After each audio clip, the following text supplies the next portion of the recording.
میرے بھائی نے میرا اعلان کیا کہ یہ بہت بڑا ہے فلاں ہے فلاں ہے، اللہ تعالیٰ ہمیں لوگوں کے گمان کے مطابق کر دے اور ہماری غلطیاں اللہ معاف کرے، بڑے چھوٹے آدمی ہیں۔ تو خدا نہ خواستہ یہاں اگر میری پگڑی کے شملے کو پیچھے آگ لگ جائے تو کیا میرا بھائی پہلے یہ کہے گا کہ حضرت، قبلہ، علامہ، شیخ، وہ اتنی دیر میں دل چیک کرے آگ ساری سر تک پہنچ جائے؟ جب ایمرجنسی ہوتی ہے تو اس وقت القابات نہیں پکارے جاتے، اس وقت تجھے کہیں گے مولانا آگ لگ گئی، پیر صاحب وہ آگ دیکھیے آگ دیکھیے، اس وقت آداب کا زیادہ خیال نہیں ہوگا۔ ہمارے ہاں ایمرجنسی میں آداب یاد نہیں رہتے، پر صحابہ چونکہ حضور کا ذکر کرتے تھے تو وقت کوئی بھی ہوتا تھا پر وہ نبی پاک کا ادب نہیں بھولا کرتے، ہر وقت سرکار کا ادب۔ غار ثور میں حضرت صدیق اکبر رضی اللہ تعالیٰ عنہ کی ایڑی کو سانپ نے ڈس لیا، تو سانپ کی تو دہشت ہی بڑی ہوتی ہے، حضرت صدیق اکبر کے آنسو نکل آئے گئے، تو سرکار نے فرمایا کیا ہوا؟ تو کہنا چاہیے تھا نا سانپ سانپ سانپ سانپ، یہ بولنا چاہیے تھا نا، پر حضرت صدیق اکبر اس ایمرجنسی میں بھی حضور کے آداب نہیں بھولے، کہنے لگے فدا کا ابی و امی یا رسول اللہ، حضور میری ماں بھی قربان ہو، میرا باپ بھی قربان ہو، وہ ذرا میرے پیر کو سانپ نے ڈس لیا۔ ادب ملحوظ خاطر رکھا جائے گا۔ ہمارے ہاں نا کچھ لوگوں کو سیاسی تقریریں بڑی اچھی آتی ہیں، وہ اپنے لیڈر کا ذکر کرتے ہیں تو انہیں بڑے القاب یاد ہیں، قائد عوام اور جناب قائد جمہوریت اور پتہ نہیں کیا کیا، اور حضور کا نام کسی سیاسی جلسے میں لے تو لینا ہی نہیں آتا۔ آپ سے بھی شکوہ ہے، ہمیں نبی پاک کا ذکر کرنا آنا چاہیے۔ ہم حضور کا ذکر کریں تو مدینے والی سرکار کہہ کے ذکر کریں، سرکار دو عالم کہہ کے ذکر کریں، سرکار رحمت للعالمین کہہ کر ذکر کریں، سرکار دو جہاں کہہ کر ذکر کریں۔ حضور کا ذکر کریں تو خوبصورت چناؤ الفاظ کا، اور ہماری باڈی لینگویج بھی بتائے کہ ہم عام ذکر نہیں کر رہے، ذکر رسالت معاب کر رہے۔ آپ وہ غالب نے کہا تھا کہ میں 1000 بار بھی اپنی زبان دھو لوں نا کبھی مشک اور عنبر سے، تو پھر بھی مجھے لگتا ہے ابھی اس قابل نہیں ہوئی کہ مدینے والے کا نام لے سکے۔ 1000 بار بشویم دہن ز مشک و گلاب، 1000 بار بھی زبان کو مشک گلاب سے غسل دو تو پھر بھی لگتا ہے کہ یہ نام لینے کے قابل ہے۔ بڑا سا لہجہ ادب والا، وہ ہمارے اسٹیجوں پہ آج کل داد لینے کے لیے بھی لوگ جوش نقابت میں، جوش خطابت میں بھی بعض چیزوں کا دھیان نہیں کرتے، میری طرح کے لوگ، اللہ ماشاءاللہ، اللہ سمجھ عطا کرے۔ خوبصورت القابات کے ساتھ امام مالک رحمت اللہ علیہ کے پاس کوئی شخص اگر آتا تھا اور وہ آ کر آپ سے کہتا تھا کہ کوئی مسئلہ پوچھنا ہے، تو امام صاحب فرماتے تھے فقہ کا مسئلہ پوچھنا ہے؟ کہتا ہاں، تو بتا دیتے۔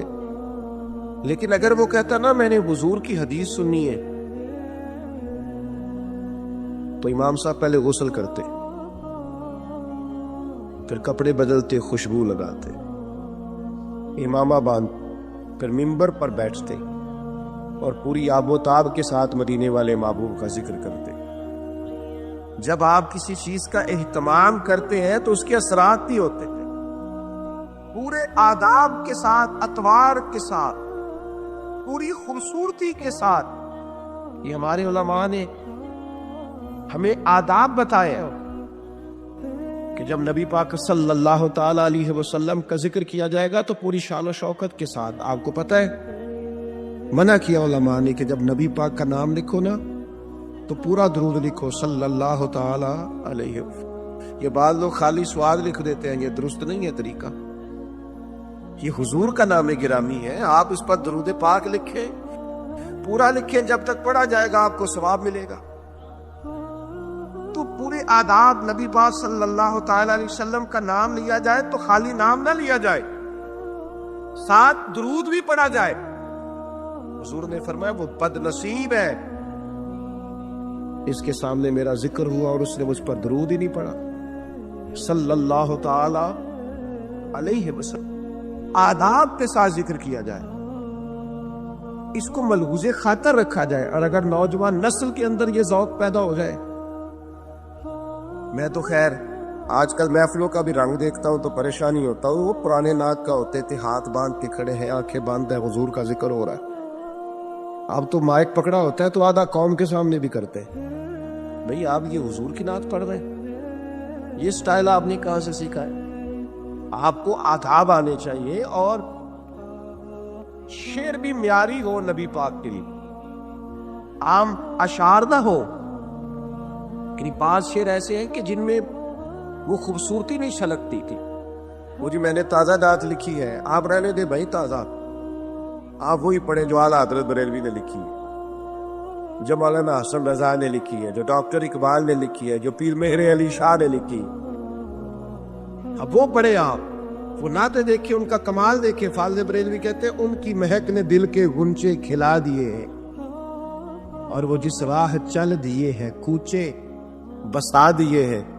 اعلیٰ حضرت کہتے ہیں بڑا بھی کسی کو غم ہو نا تو وہ ذکر مصطفیٰ چھیڑ دے، سارے غم دور ہو جائیں۔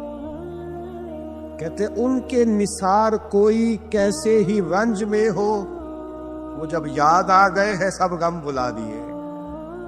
بس حضور کے یاد آتے ہی غم سارے بھول جاتے۔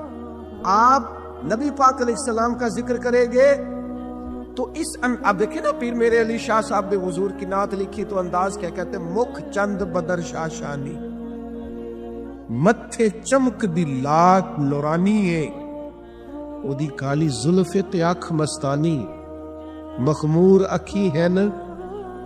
اچھا خود ہی نعت سنا کے خود ہی لکھ کے خود ہی کہنے لگے سبحان اللہ، بھاج مالا کا اور ایک شاعر نے اس پر گرا باندھی ہے، گرا لگائی ہے، کہتا ہے یہ ذرا سننا، کہتا ہے اس پتے سے ڈھونڈنا قاصد میرے دلدار کو۔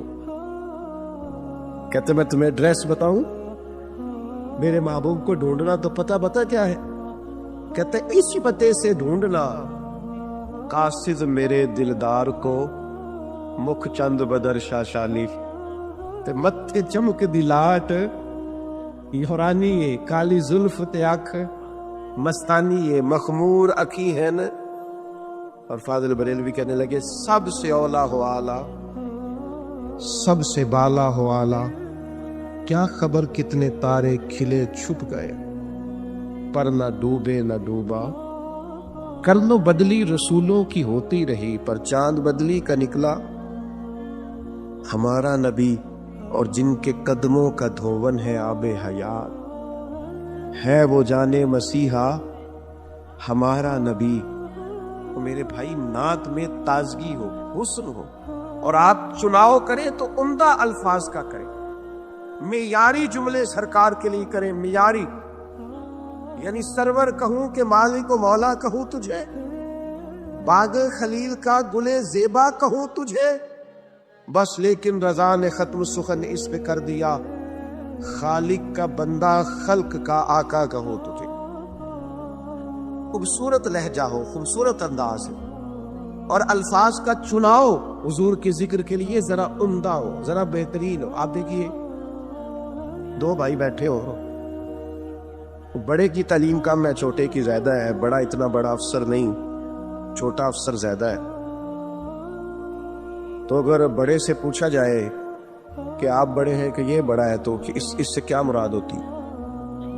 دو بھائی ہیں، ایک بڑا ہے ایک چھوٹا ہے، بڑے سے پوچھا جائے آپ بڑے ہیں کہ یہ بڑا ہے تو کیا اس کا رتبہ بتائے گا، وہ اس کی تعلیم بتائے گا، ڈگری بتائے گا؟ انہیں سیدھا سیدھا کہنا جی میں بڑا۔ کیونکہ جب پوچھا جاتا ہے نا آپ میں سے بڑا کون ہے تو سادی سی بات ہے، اس سے مراد عمر ہوتی، اس سے مراد رتبہ نہیں ہوتا، تو لیکن یہ باقیوں کے لیے مثال ہے، سرکار کے لیے ایسا نہیں ہے۔ نبی پاک کے چچا ہیں حضرت عباس، ان سے کسی نے پوچھا کہ آپ بڑے ہیں کہ حضور؟ تو پوچھنے والا بھی عمر ہی پوچھ رہا تھا، اس لیے کہ پتا تھا اسے کہ رتبہ سرکار سے بڑا ہے۔ اس نے پوچھا آپ بڑے ہیں کہ نبی پاک؟ تو سادی سی بات ہے، وہ عمر پوچھ رہا تھا، عمر بتانی چاہیے تھی، لیکن حضرت عباس نے ذکر چونکہ حضور کا کرنا تھا، لہذا جملوں کا چناؤ ذرا سمجھ کے کیا۔ کہا کیا کہا جناب؟ پوچھا تھا آپ بڑے ہیں کہ سرکار؟ تو حضرت عباس کہنے لگے بڑے تو سرکار ہی ہیں، پیدا پہلے میں ہوا تھا، بڑے حضور ہی ہیں، بڑے وہی ہیں اور وہی بڑے رہیں گے، پر ذرا پیدا پہلے یہ سرکار کے لیے جب آپ انداز اختیار کریں گے تو الفاظ کا چناؤ ٹھیک کریں، آپ اچھے جملوں کے ساتھ سرکار کا ذکر کریں گے، قیمتی ترین الفاظ آپ سرکار کے لیے استعمال کریں گے۔ ایسا نہیں ہوگا کہ جو آپ کی طبیعت میں آیا، جو مزاج میں آیا سو آپ نے کہہ دیا۔ تو ہمیشہ عمدہ چناؤ الفاظ کا، اعلیٰ ترین لفظ نبی پاک کے لیے آپ چناؤ میں آپ لے کر کے آئیں گے۔ آپ دیکھیے بعض اوقات ہم بعض چیزوں کا ذکر کرتے ہیں اور اگر اس ذکر میں فارفتگی پیدا کر لینا، بندہ سارے ذکر کرتا ہے لیکن کبھی ماں کا ذکر کرتا ہے نا تو رو ہی پڑتا ہے، سارے بندہ روز تذکرے کرتا ہے لیکن کبھی باپ کو یاد کرتا ہے تو اس کا ذکر عام روٹین میں نہیں کرتا، اس کے ذکر میں بھی کیفیت بن جاتی۔ حضور کا جب ذکر کریں تو صرف آپ کا ظاہری وضو نہ ہو، آپ کے لہجے کا بھی وضو، آپ کے لفظ شیرینی کی طرح میٹھے ہو، جملے خوشبودار، آپ ہمیشہ اعلیٰ پائے کے الفاظ کا چناؤ کر کے حضور کا ذکر کریں، کبھی بھی کمزور لفظ سرکار کے لیے استعمال نہ کرے اور کسی صورت نہ کرے۔ حضرت ابوبکر صدیق رضی اللہ تعالیٰ عنہ نے نبی پاک علیہ السلام کا جب کلمہ پڑھا تو یہ مکے میں بریکنگ نیوز دوڑ گئی۔ عام آدمی کلمہ پڑھے تو بات اور ہوتی ہے، اور اتنا بڑا تاجر اور سردار اور سیانہ آدمی کلمہ پڑھ جائے تو پھر بات کا انداز کچھ اور ہوتا ہے۔ میری طرف توجہ ہے آپ حضرات؟ اب تو میرا مضمون ہی مکمل ہو گیا ہے، پر کچھ دوست بڑے پکے تھے، ان کی بڑی پکی دوستی ہے موبائل کے ساتھ، یارانہ بڑا پکا ہے۔ مجھ سے ایک دفعہ ایک دوست نے پوچھا کہ کچھ اللہ بتائیں کو وظیفہ کو میں نے کرنا ہے، تو میں کہا تو 20 منٹ موبائل لو ہاتھ نہیں لا، تو وہ بھی بس ہسیا ہی سی جی میں تسی نہیں ہسے سارے، منی کوئی نہیں ہو 20 منٹ موبائل کے بغیر ہم نکال لیں، یہ کیسے ہو سکتا ہے، یہ ممکن نہیں۔ بہرحال عام دام برسر مطلب مضمون جو میں نے بیان کیا کرنا تھا وہ سارا کر چکا، اب تو بات اینڈ پہ پہنچ گئی۔ تو اب بھی میرا دل کر رہا ہے کہ بعض دوست موبائل نہ دیکھیں، مجھے دیکھیں، تو چلو جاتی تو بھائی صحیح، اللہ آپ کو جزائے خیر عطا فرمائے، اللہ برکات۔ ڈاکٹر حضرات نے پتہ کیا کہنا شروع کیا ہے، ڈاکٹر کہتے ہیں کہ موبائل تکیوں کے نیچے رکھ کے نہ سوئیں۔ ایک مجھے قابل ڈاکٹر صاحب ایک دفعہ بتانے لگے، کہنے لگے اس کو بند کر کے سوئیں، ایسا نہ ہو کہ سوتے وقت بھی آپ کے دماغ میں موبائل ہی سوار ہو، نیند نہیں صحیح طرح آئے گی،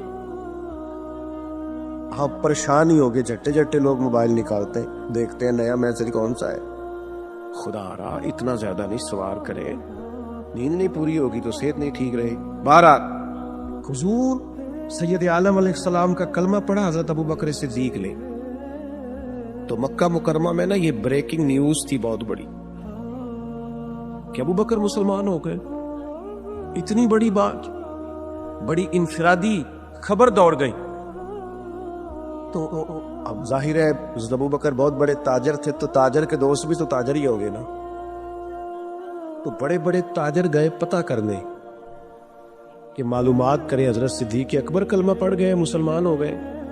وہ تاجر کون تھے، ان کے نام سن کے بھی آپ حیران ہوں گے، حضرت عثمان غنی، سبحان اللہ، حضرت سیدنا عبد الرحمن ابن عوف، حضرت سعید بن زید جیسے لوگ، بڑے بڑے تاجر تصدیق کرنے گئے کہ واقعی صدیق اکبر مسلمان ہو گئے۔ انہوں نے جا کے حضرت صدیق اکبر سے پوچھا آپ مسلمان ہو گئے؟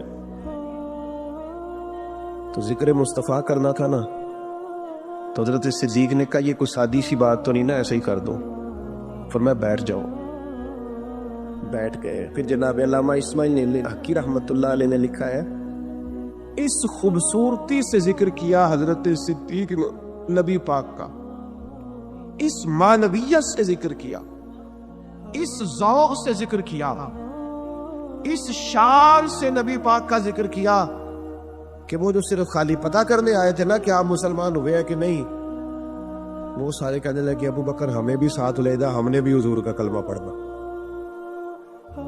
ہم ذکر اس طرح کریں، ہم تذکرہ اس طرح کا کریں، ہمارا لب و لہجہ اس طرح کا، ہمارا انداز اتنا انوکھا اور شاندار ہو، اپنے بچوں کو ساتھ بٹھا کے رات حضور کا ذکر کریں، سرکار کی حدیثیں یاد کریں. دیکھو نبی پاک کی ایک بات ایسی ہے اس پر پوری زندگی گزاری جا سکتی.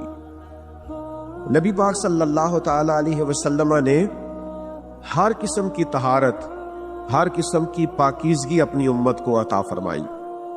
حضور سید عالم صلی اللہ تعالی علیہ وآلہ وسلم نے اس قدر زیادہ طہارت پر زور دیا، پاکیزگی پر زور دیا کہ فرمایا صفائی نصف ایمان ہے، اس کو تمہارے ایمان کا حصہ بنا دیا. حضور کس طرح کی پاکیزگی ارشاد فرماتے؟ حضور علیہ السلام سوچوں کی پاکیزگی دیتے. برا سوچنا، بدگمان رہنا، لوگوں کے بارے میں اپنے دل کے اندر بوجھ بٹھانا، نفرت کرنا، اس سے بھی منع فرمایا. آغاز یہاں سے کیا کہ تمہاری سوچیں، تمہارے خیالات، تمہارے تصورات، تمہارا گمان یہ پاک ہونا چاہیے. یعنی حضرت جابر بن عبداللہ رضی اللہ تعالیٰ عنہ فرماتے ہیں نبی پاک علیہ السلام نے اپنے وصال ظاہری سے 3 دن پہلے ارشاد فرمایا تم اپنے رب کے بارے میں جیسا بھی گمان رکھو گے نا، اللہ بھی تمہارے ساتھ ویسا ہی معاملہ کرے.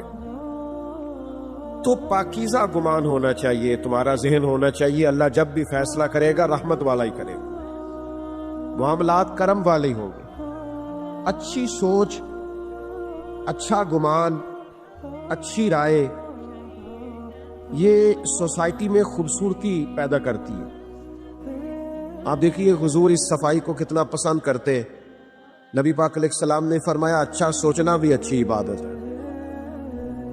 نہیں آپ صرف اچھا سوچا کریں، مثبت رہا کریں، ہر چیز کو منفی نہ لیا کریں. اور یہ گھر کے اندر بھی ضروری ہے، یہ دفتر میں بھی ضروری ہے، یہ اپنے فیملی ممبران کے ساتھ بھی ضروری ہے، آپ کے جو کولیگز ہوتے ہیں ان کے ساتھ بھی ضروری ہے. نبی پاک علیہ السلام اچھے گمان کی طرف رغبت دیتے. جب آپ کے غلام نے اس دن کہا تھا جس دن طائف والوں نے شدید سنگ باری کی تھی کہ حضور آپ دعا کریں یہ تباہ ہو جائے، تو محبوب نے اس دن بھی ہدایت کی دعا کی. تو غلام نے عرض کی حضور 10 دن ہم نے طائف میں قیام کیا ہے، انہوں نے تو عرب کی جو روایتی مہمان نوازی ہے اس کا بھی خیال نہیں کیا، اتنی تکلیف دی، بد اخلاقی کا مظاہرہ کیا اپنے رویوں سے، تو آپ پھر بھی ان کے لیے ہدایت کی دعا کر رہے ہیں. تو یہ نبی پاک کی دی ہوئی سوچوں کو دیکھیے. حضور فرمانے لگے یہ نہیں نہ مانتے تو مجھے امید ہے آنے والی نسل مان جائے. تو اتنی جلدی مایوس ہو جانا، کہنا یہ لوگ ٹھیک نہیں ہو سکتے، یہ زمانہ ٹھیک نہیں ہو سکتا، یہ معاشرہ ٹھیک نہیں ہو سکتا. محبوب تو اگلی نسل کے بارے میں بھی اچھا گمان رکھنے کا ارشاد فرما رہے. تو سب سے پہلی تو میری گزارش یہ ہے کہ اللہ کے رسول نے ہمیں سوچوں کی پاکیزگی کا سبق دیا. اور پھر اس سے اگلی بات یہ ہے کہ زبان پاک ہو. یعنی ہمارے ہاں اب لوگوں نے غیبت کا نام بدل دیا ہے، اب اس کا نام گپ شپ رکھ لیا ہے. اب ہماری گپ شپ یہ ہوتی ہے کہ 2 4 10 بندوں کے بارے میں ہم تبصرہ کریں، یہ کرتا ہے وہ کرتا ہے، بڑا خراب ہو گیا ہے، یہ ہماری گپ شپ ہے. اتنا سخت ناپسند کیا غیبت کو، اتنا بدبودار کام بیان کیا کہ فرمایا جس طرح کوئی مردہ بھائی کا گوشت کھائے وہ اس طرح ہے غیبت کرنے والا کہ مرے ہوئے بھائی کا گوشت کھا رہا. زبان صاف ستھری ہو، آپ کا انداز تکلم خوبصورت ہو. وقولوا للناس حسنا، لوگوں سے جب بھی بات کرو اچھی کرو، آپ کے جملے پاکیزہ ہو، آپ کی زبان طہارت والی ہو، آپ کے لفظ باوضو ہو. کچھ لوگ ایسے ہیں جو جب بھی بولتے ہیں زہر ہی اگلتے، جب بھی رائے دیں گے کڑوی کشالی دیں گے. ان کے لب و لہجے سے جب بھی اٹھے گا معاذ اللہ کوئی نہ کوئی غلط جملہ نکلے گا. نبی پاک علیہ الصلوۃ والسلام نے ہمیں زبان کی طہارت، ایک تو حضور ہمیشہ سچ بولتے تھے، خلاف واقعہ بات نہ کریں. حضور نے فرمایا سچ بندے کو نجات دلاتا ہے، جھوٹ آدمی کو ہلاک کر دیتا ہے. سچ بولیں، اپنے آپ کو غیبت سے بچائیں. آپ کو کیا ضرورت پڑی ہے لوگوں پر تبصرہ کرنے؟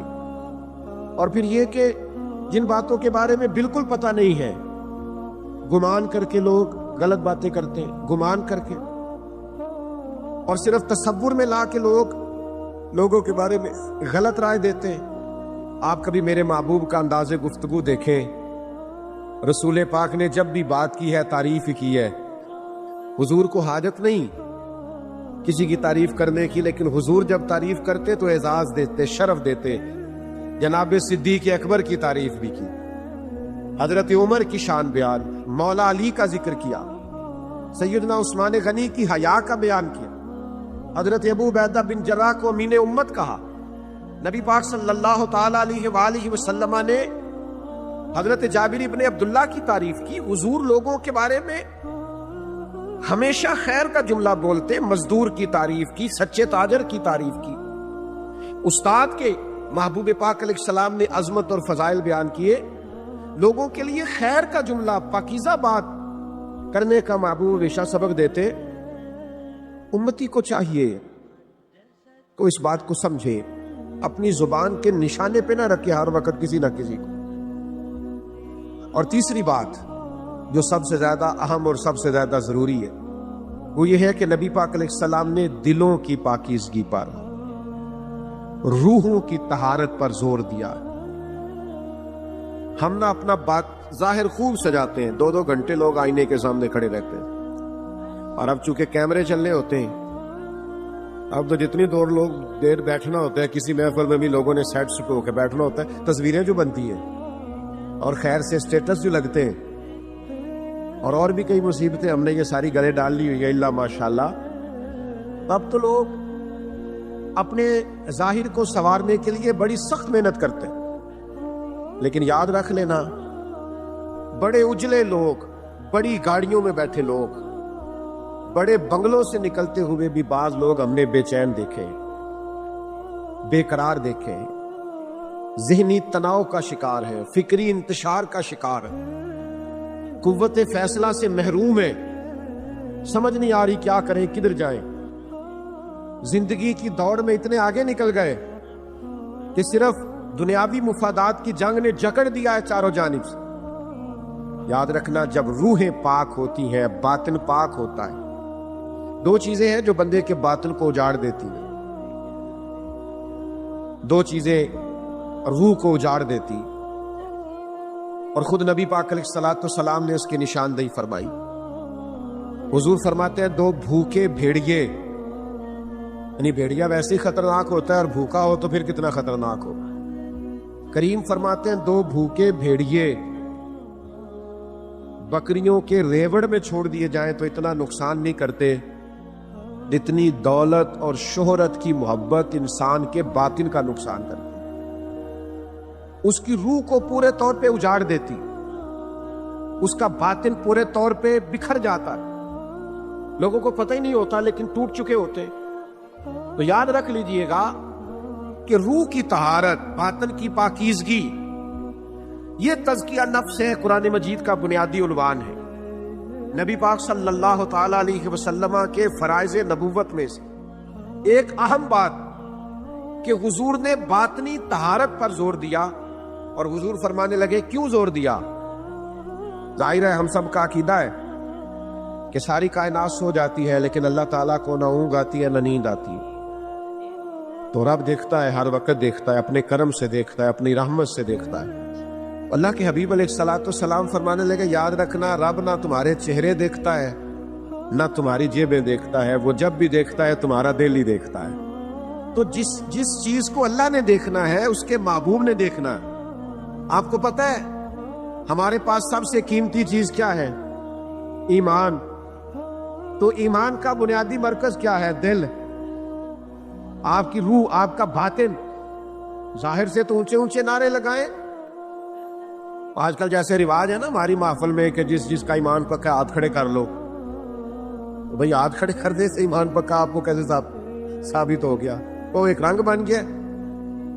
آپ کے باطن کی کیفیت کیا ہے؟ اگر باطن اجڑا ہوا ہے، اذان ہو گئی ہے اور آپ فارغ بیٹھے ہیں موبائل پہ، آپ نماز پڑھنے نہیں جا رہے، آپ کو کسی مظلوم پر رحم نہیں آ رہا، کسی بھوکے پر ترس نہیں آ رہا، آپ کی تجوری پیسوں سے بھری ہوئی ہے اور آپ کے محلے میں لوگ سسک رہے ہیں بھوک سے، آپ کو خیال نہیں آ رہا، تو پھر میرے بھائی روح کی طہارت کی ضرورت ہے. نبی پاک علیہ السلام نے جو کمال کیا ہے وہ یہ ہے کہ حضور نے انسان تعمیر کیے ہیں، انسانیت سازی کی ہے نبی پاک۔ حضور نے انسانوں کی تشکیل کی ہے۔ ہوتے ہیں نا لوگ کہ میں نے بلڈنگیں بڑی بنائی، تو میں نے کارخانے بڑے لگائے، تو میں نے فلاں ترقیاتی کام بڑے کیے۔ میرے محبوب پاک نے حضرت صدیق اکبر جیسے لوگ تیار کیے، حضرت فاروق اعظم جیسے لوگ تیار کیے، جناب عثمان غنی جیسے رجال تیار کیے، مولا علی جیسے شیر تیار کیے۔ یہ رجال حضور نے تیار کر کے سوسائٹی کو دیے۔ معاشرے کے اندر جب اس طرح کے لوگ ہوں جن کا تقوی ضرب المثل ہو، جن کا اٹھنا بیٹھنا لوگوں کے لیے نصیحت کا باعث، جن سے ملاقات کر کے کلیجے ٹھنڈے ہوتے ہو، عبادت کو دل کرتا ہو، روحیں تازہ ہوتی، تو یہ لوگ زمانے کے لیے پھر رہنما اور مقتدا بن جایا کرتے۔ ایک دن نا حضرت عمر بیٹھے ہوئے تھے، تو آپ کے ارد گرد چند لوگ بھی بیٹھے تھے، تو کسی موضوع پر گفتگو ہو رہی تھی، تو لوگ اپنے اپنے جذبات کا اظہار کرنے لگے۔ ایک صاحب نے کہا کہ میرا دل کرتا ہے میرے پاس پہاڑوں کے برابر سونا ہو اور میں اللہ کے راستے میں خیرات کر دوں۔ یہ اچھے ارادے، اچھی نیتیں، ان نیتوں پر بھی اللہ بڑا اجر عطا کرتا۔ ایک شخص نے عرض کیا کہ میرا دل کرتا ہے کہ میرے پاس بے پناہ دولت آئے اور میں شام ہونے سے قبل اللہ کے بندوں میں بانٹ دوں۔ لوگ اپنی اپنی رائے دے رہے تھے کہ مجھے اللہ اس طرح دے تو میں، اور آج بھی اس طرح کے اچھے جذبات والے لوگ معاشرے میں پائے جاتے ہیں۔ اللہ تعالیٰ اگر انہیں نوازتا ہے تو وہ اللہ کے بندوں پر خرچ کرتے ہیں۔ اب سب نے اپنی اپنی رائے دی، تو حضرت عمر کی طرف لوگ دیکھ رہے تھے کہ جب اس موضوع پر بات ہو رہی ہے کہ مجھے اللہ یہ دے تو میں اللہ کے راستے میں خیرات کروں گا، اللہ مجھے یہ دے تو میں اس کے راستے میں خیرات کروں گا، تو جناب عمر بھی کچھ بیان کرے۔ تو حضرت عمر فرمانے لگے میرا دل کرتا ہے اللہ مجھے حضرت معاذ ابن جبل جیسے اور بندے عطا کرے، اللہ مجھے حضرت ابو عبیدہ بن جراح جیسے اور لوگ عطا کرے۔ میرا دل کرتا ہے اللہ تعالیٰ اس امت کو حضرت جناب سعد بن ابی وقاص جیسے کچھ اور افراد دے، اللہ اس طرح کے کچھ اور بندے پیدا کرے تاکہ اللہ کے بندوں کے لیے مزید لوگوں کی آسانی کا بندوبست ہو سکے، تاکہ دین کے مزید مضبوط ستون تیار ہو سکے۔ اس طرح کے رجال کار اللہ دے۔ ہمارا یہ مسئلہ ہے کہ ہم انسانیت سازی نہیں کر رہے، ہم اپنے بچوں کے لیے پیسے جمع کر رہے ہیں، محلات تعمیر کر رہے ہیں۔ زیادہ غور کرنا کیا کہہ رہا ہوں، تجوریاں بھر رہے ہیں۔ سوال ہوتا ہے تو نے بچوں کے لیے کیا بنایا؟ میں نے تو جی فلاں بنا دیا ہے۔ اور نبی پاک علیہ السلام نے کیا فرمایا؟ حضور نے فرمایا کسی باپ کا اپنی اولاد کے لیے سب سے بہترین تحفہ یہ ہے کہ اسے اچھا ادب سکھا دے۔